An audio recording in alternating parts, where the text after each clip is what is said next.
भारतीय सेना में अहिर रेजिमेंट की मांग, इसका श्रेय किसका जाता है? देखिए, इसका श्रेय सर्वप्रथम राष्ट्रीय अध्यक्ष विजेंद्र यादव जी को जाता है, जो अखिल भारतीय रघुवंशी महासभा के राष्ट्रीय अध्यक्ष हैं। देश में पहला व्यक्ति ऐसे हैं विजेंद्र यादव जी, जो अहिर रेजिमेंट के लिए बड़े पैमाने पर देश में संघर्ष किए। इनके अलावा अहिर रेजिमेंट के लिए कोई संघर्ष शुरू नहीं किया।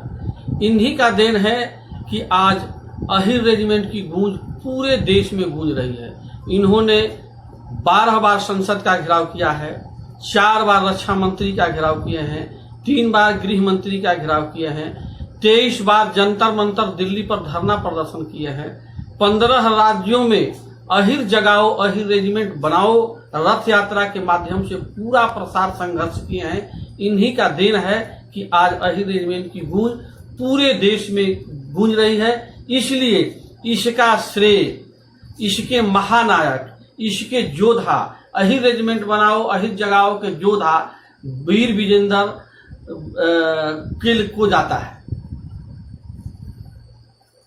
तो हमारा दूसरा सवाल ये है कि आज हमारे देश में कोरोना वायरस को लेकर जो है फैला हुआ है, इसमें आप लोगों के माध्यम से क्या संदेश दिया जा रहा है? देखिए, हम लोगों के माध्यम से संदेश दिया जा रहा है कि आप सामाजिक दूरी का पालन करें।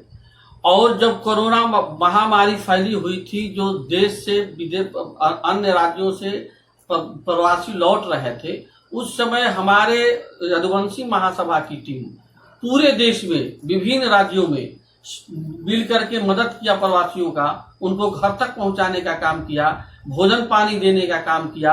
और आज भी उनसे जो है तो कि अपना संदेश जारी हो रहा है कि आप अभी भी, चूंकि यह पीक पकड़ने वाला है, आप इसमें सावधानी बरतें और सावधानी बरतते हुए अपना जो है सो सोशल डिस्टेंस का पालन करें।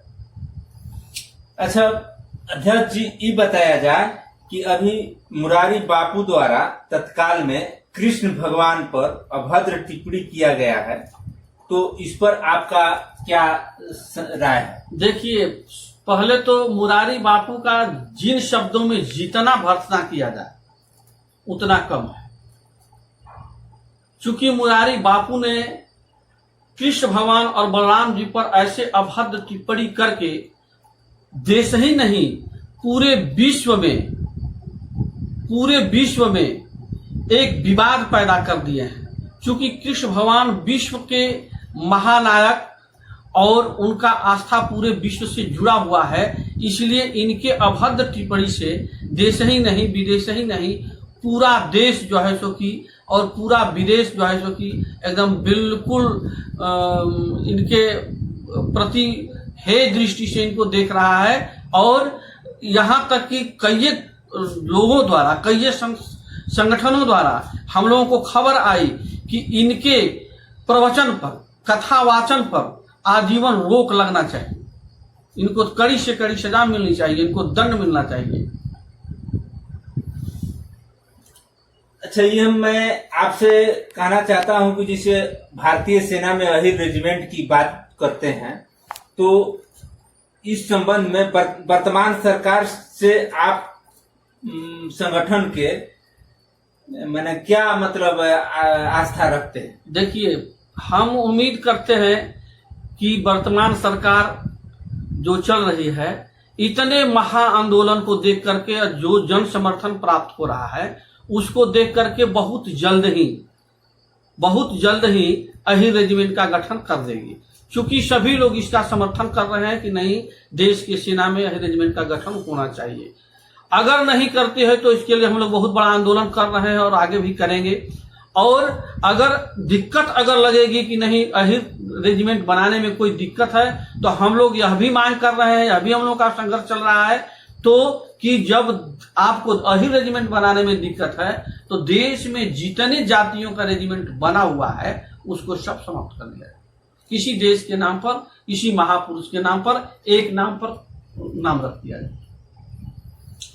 अच्छा, अखिल भारतीय रघुवंशी महासभा के अग्रसर होने के लिए आप के द्वारा क्या संदेश दिया जा रहा है? देखिए, हमारे द्वारा और हमारे राष्ट्रीय अध्यक्ष के द्वारा, वीर विजेंद्र यादव जी के द्वारा पूरे देश में गांव से लेके शहर तक, बाजार तक और सदन से लेके सड़क से लेके सदन तक संघर्ष किया जा रहा है। लोगों को जगाया जा रहा है, जागरूक किया जा रहा है, आंदोलन किया जा रहा है, गांव गांव में मीटिंग की जा रही है, बैठक किया जा रहा है, लोगों को जागरूक किया जा रहा है कि अहिर रेजिमेंट हक है हमारा और अहिरों के कंधे पर अहिर लिखवाना जरूरी है। इसलिए अहिर रेजिमेंट को बनाना जरूरी है, क्योंकि यह जो है सो लड़ाई है वो हमारे हक, स्वाभिमान और हक की लड़ाई है। इसलिए इस लड़ाई को हम लोग जारी रखेंगे और अहिर रेजिमेंट को का गठन करा के ही हम लोग दम देंगे। हम आप दर्शकों को अभी प्रदेश अध्यक्ष मदन मोहन यादव जी से मिलाए हैं।